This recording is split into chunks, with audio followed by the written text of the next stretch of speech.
When I paint regularly, I find myself walking through the world a little differently. I'll catch myself muttering the paint colors I'd need to mix and match the deep green of a pine tree or the soft gray of a rainy sky. Sometimes, while waiting in line at the store, I'll notice the strange shapes created by the empty spaces between people. It's a shift in how I see the world. One of my students, Rick, captured the challenge of this beautifully when he wrote to me, and I quote, "I'm still having a difficult time accepting the real difference between looking and seeing. I know I can realize it when I take the time to see, and when I take the time, it has a definite positive impact on my drawing. But like so many things in my control, it is a conscious choice that I must make every time I sit down to draw." His question is simple but powerful. Can training make the artist automatically see, or does it remain a conscious choice for the artist? Hi, I'm Carrie, and I'm here to remind you, you're already an artist. Here on Artists Strong, I help creatives stop feeling like a copyist or hobbyist so they can create their first real series of artwork and build a portfolio they're proud of. If you are ready to stop the DIY learning and get the support and structure to finally draw and paint with your unique voice, I'm here to help. Sign up and watch my workshop, How to Transform Your Ideas into Artwork That's Uniquely Yours. To date, thousands have joined the community. The workshop is completely free, and the link is in the description below. My answer? With practice, it becomes your default. When I draw and paint consistently, I naturally start cataloging colors, proportions, and shapes without even trying. I imagine sketching people on the train or take mental notes of light and shadow across a cafe table. Seeing transforms from a conscious effort into a habit. This is the real secret to becoming a better artist. Tutorials can be fun, how to draw a cat or how to paint clouds, but they often give us a false sense of progress. You come away able to draw that one thing, but without the tools to draw anything you want. If you want real progress, you need to train yourself to see. That's the foundation. And once you learn to see, you can draw or paint whatever is in front of you. Here are 5 steps to help you get there. Step 1, train your eyes to see.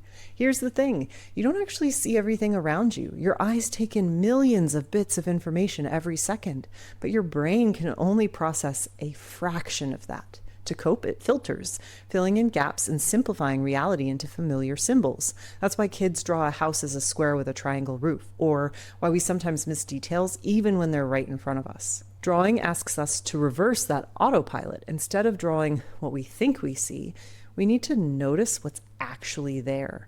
The slope of a nose, the exact angle of a chair leg, the way shadows shift across a wall. This isn't a modern discovery. Artists throughout history have developed exercises to train their eyes. Leonardo da Vinci filled notebooks with observations of plants, anatomy, and water in motion. He believed that an artist must become a student of the world, noticing the tiniest details others overlook.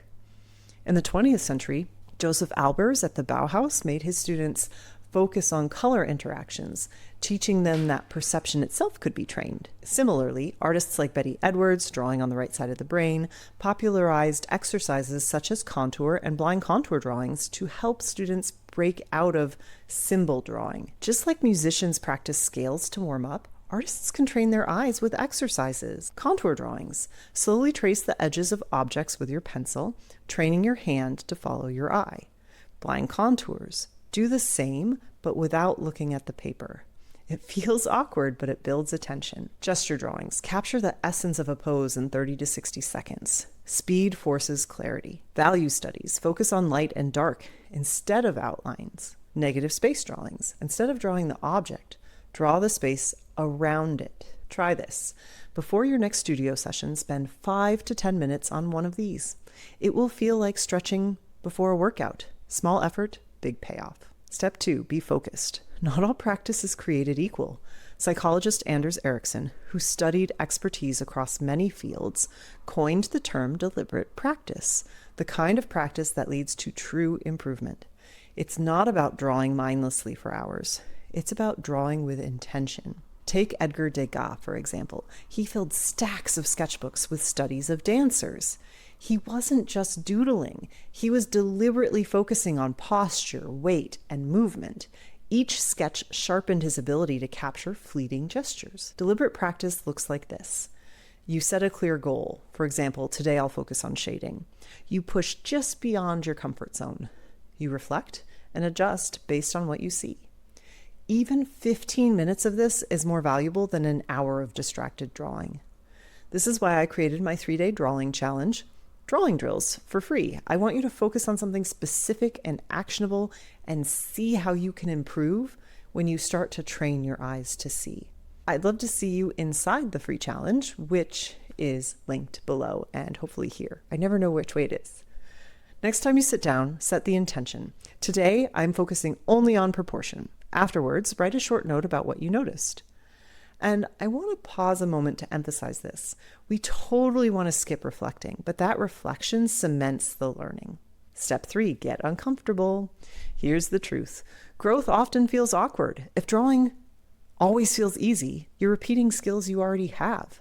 To improve, you need to step into discomfort because discomfort means your brain is building new pathways. Think of Paul Cézanne, who once said he wanted to, quote, treat nature by the cylinder, the sphere, the cone.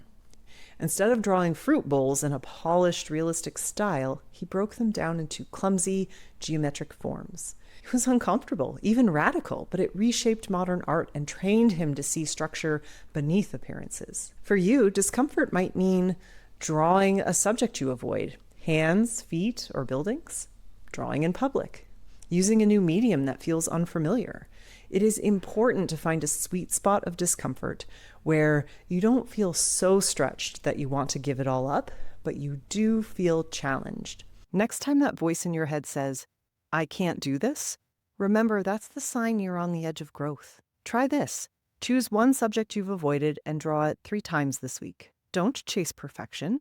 Focus on what each attempt teaches you. Step 4, get feedback. We all have blind spots with our work. Maybe we consistently make heads too big or always flatten shadows instead of rounding them. Alone, it's easy to miss these patterns. That's where feedback comes in. A teacher, mentor, or even a trusted peer can point out what you're overlooking. Feedback short-circuits your brain's autopilot and forces you to see in new ways. Feedback helps us see what we've been missing. Michelangelo himself sought feedback. He studied ancient sculptures obsessively, measuring and sketching them to check his own proportions.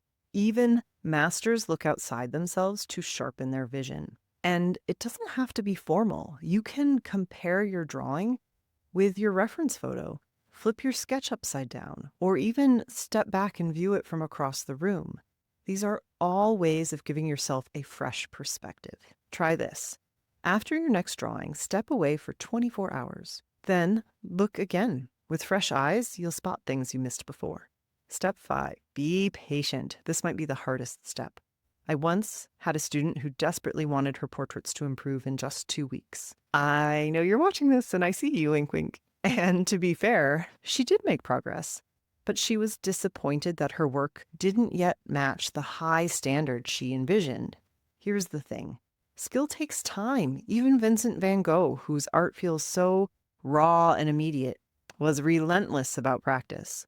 Before painting his famous works, he spent years sketching hands, heads, and simple objects, filling notebooks with studies. His early drawings weren't remarkable. His patience and persistence made them so.